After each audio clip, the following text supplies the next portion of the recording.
Thyroid কি? Thyroid হলো গলার সামনের দিকে থাকা ছোট গ্রন্থি, একটা ছোট অঙ্গ যা দেখতে প্রজাপতির মতো।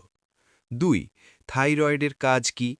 এটি শরীরের T3 ও T4 হরমোন তৈরি করে।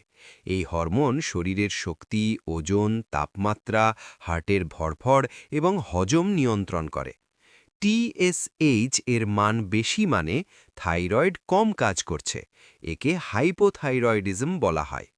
TSH এর মান কম মানে থাইরয়েড বেশি কাজ করছে। একে হাইপারথাইরয়েডিজম বলা হয়। ৩. থাইরয়েড টেস্ট কখন করাবেন?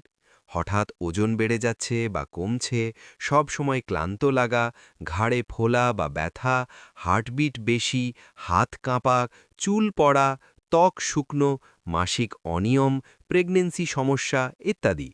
এরকম স্বাস্থ্য পরীক্ষার ভিডিও পেতে সাবস্ক্রাইব করে পাশে থাকবেন।